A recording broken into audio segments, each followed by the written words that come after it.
It was on the weekend in early July. Unusually, I got a call from my younger brother, Jacob.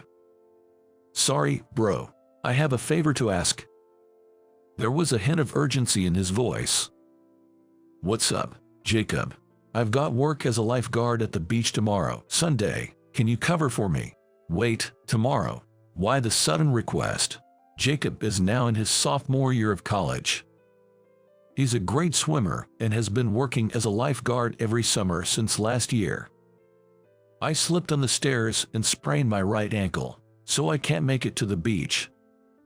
"Gotcha. All right, I'll step in for you." "Thanks, bro. My name is Mike. I graduated from college last year and joined a company that undertakes interior renovations for homes and commercial establishments. The company deals with interior renovations, building refurbishments, and also sells construction materials. I work in the business planning department, mainly gathering information on new products and materials from both domestic and international sources. Luckily, I have tomorrow off. I love the beach just as much as Jacob, and I used to work as a lifeguard during my college days. Covering for Jacob was no big deal. And then it's Sunday. The temperature had already surpassed 80 degrees Fahrenheit by morning. By midday, the beach was crowded. It was almost time for a break. I was heading towards a secluded spot near some rocks. That's when I noticed a straw hat fluttering in the wind beyond the rocks. Just after, a young girl chased after the hat, and the next moment, she fell into the water, fully clothed. Did she just fall in with her clothes on? She's in trouble. I have to help her. I sprinted to where I saw her. I dove into the water, grabbed the drowning girl's arm, and pulled her to safety. She was panicking and flailing, probably from the shock. That was scary. "It's okay now, just relax." That's when I started swimming towards the shore. Suddenly, I heard the roaring sound of an engine. "Wait, is that a jet ski? That's bad. It's heading straight to us and it's going fast." I pushed the girl with the floaty with all my might towards the shore. Immediately after, ouch, I felt a sharp pain in my head and lost consciousness. Next thing I knew, I was being rushed to the hospital in an ambulance someone had called. When I woke up, I was looking at a white ceiling and white walls. Where am I? My head felt foggy. Oh, I must have gotten injured while trying to save that drowning girl. Next to my bed, Jacob and Mom were sitting. When Jacob noticed I was awake, he shouted, "Bro, you're finally awake. Mom, go get the doc." Mom rushed out of the room in a hurry. "Bro, I'm sorry. If I hadn't asked you to cover my shift, this wouldn't have happened." Jacob looked like he was about to cry and bowed his head. "Don't apologize. It's not your fault." Soon after, Mom and the attending doctor entered the room. According to the doctor, a jet ski had grazed my head, and a wave pushed me into a rock, injuring my head. Full recovery in a month. Apparently, I still need to be hospitalized for a while. What about the girl? Is she okay? She's fine.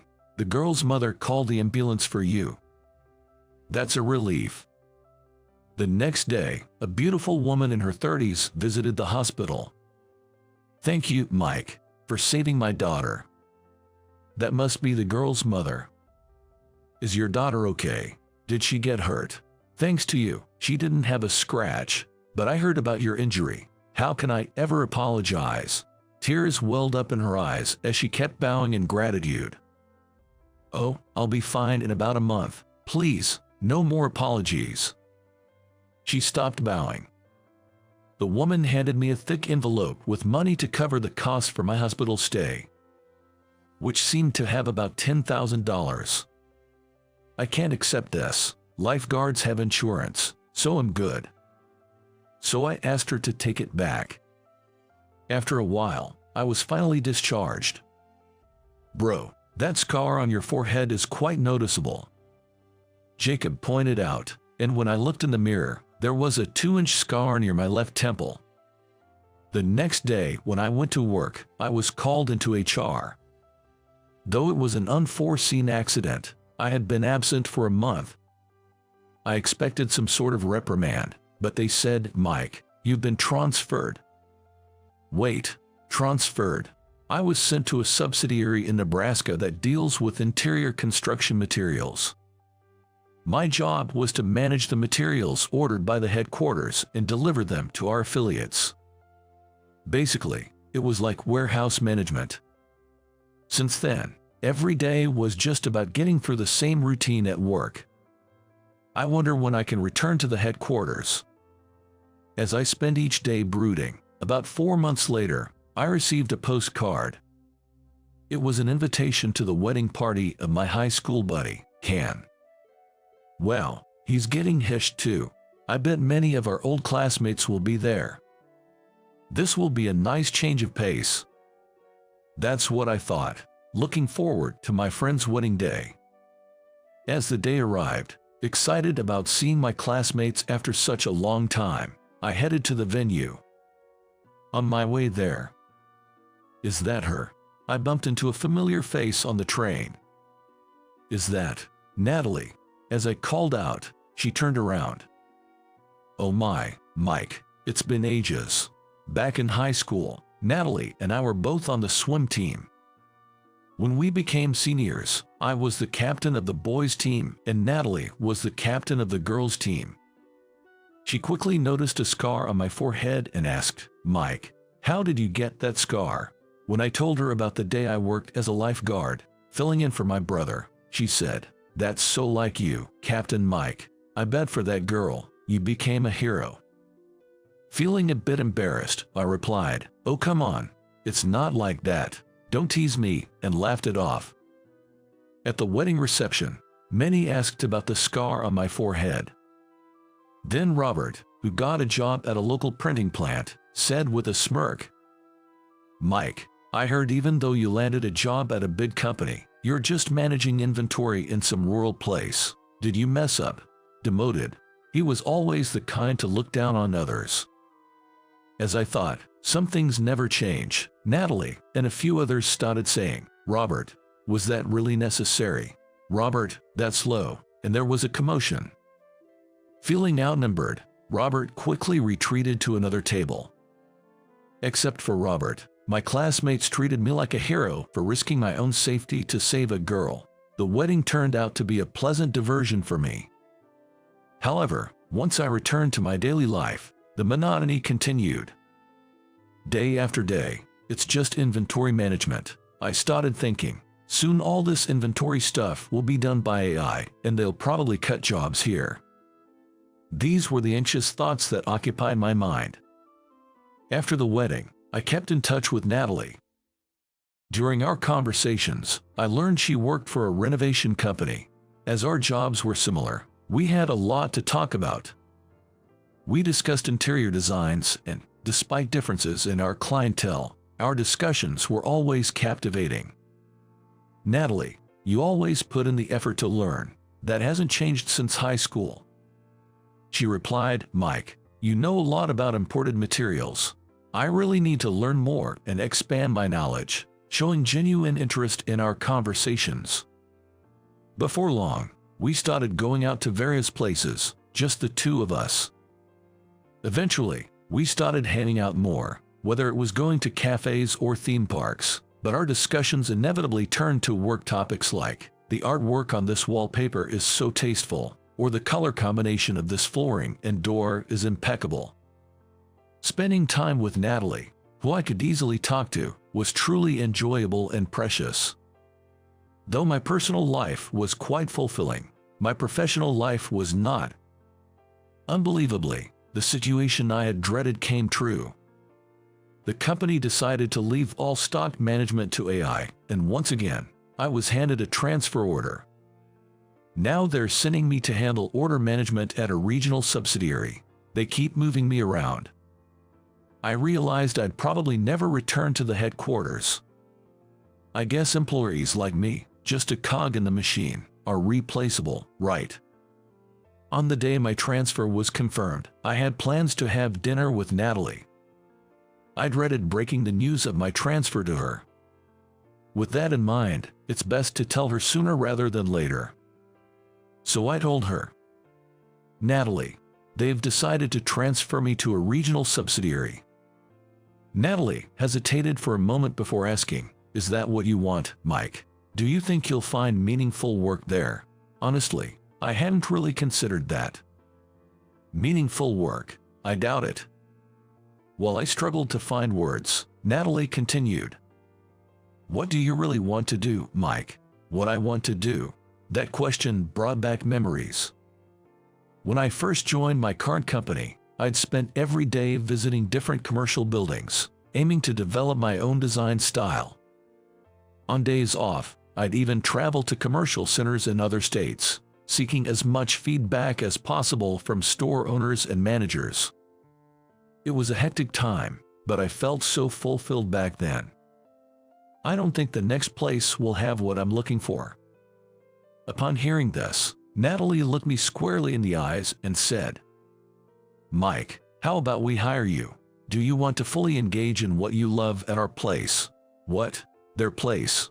Did she mean she'd introduce me to her company? As I stood there confused, Natalie handed me a business card. Renovation Inc., Vice President, Natalie Sawyer. Wait, Vice President? Surprised, I kept glancing between the card and Natalie. She chuckled and explained, "It's my dad's company. He's more of a hands-on craftsman type, so I mainly handle the communication with our partners and employees." Apparently, she began working part-time at her dad's firm right after starting college and fell in love with the job.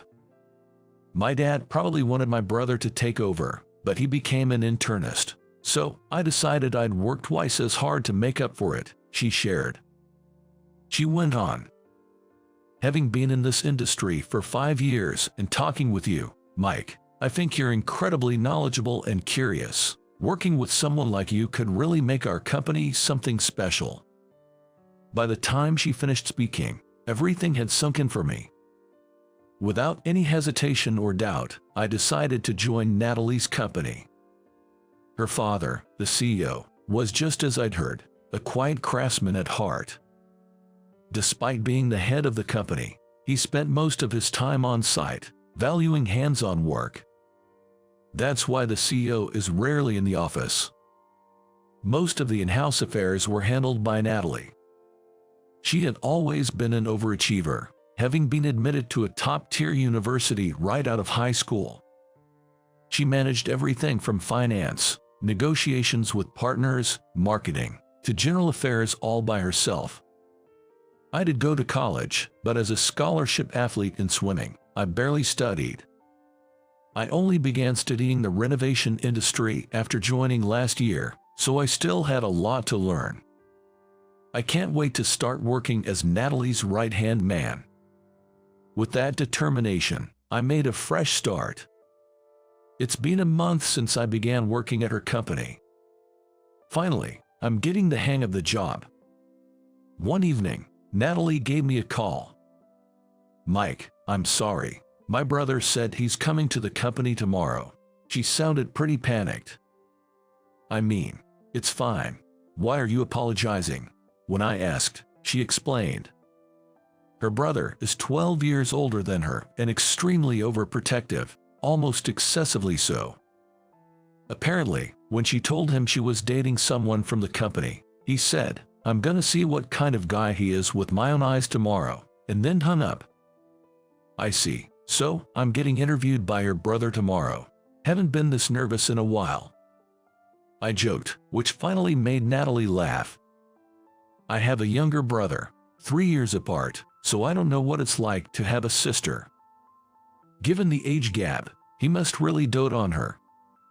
With those thoughts, I went to bed that night.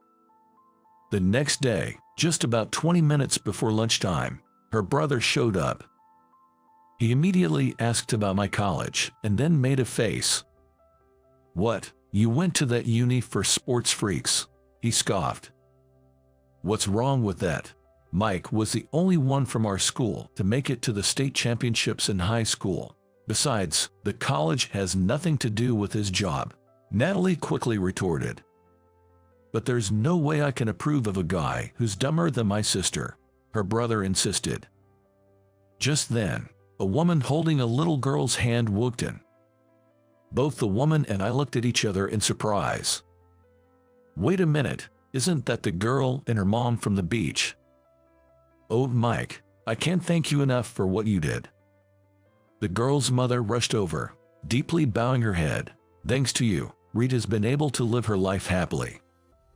After hearing that, Natalie's brother looked shocked and asked, "What? You're the one who saved Rita's life?" and then looked at me again. His wife added, "The scar on Mike's forehead is from when he saved Rita. I don't know how to apologize for such a large scar." Thanks to her explanation, it seemed he finally understood. "Mike, I deeply apologize for my earlier rude remarks," he said, bowing his head. "No, it's okay. I have a brother too, so I can understand how you feel about your sister. Please, raise your head." Things finally started making sense in my head.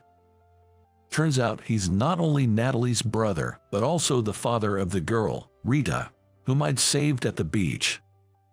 Later on, Natalie and I enjoyed the fancy steak lunch that her brother and his wife had brought as a gesture of gratitude. "Good thing I got your brother's approval," I told her with a sigh of relief. "Who would have thought that you had saved my niece? My brother won't have any issues with you now," Natalie said with a laugh.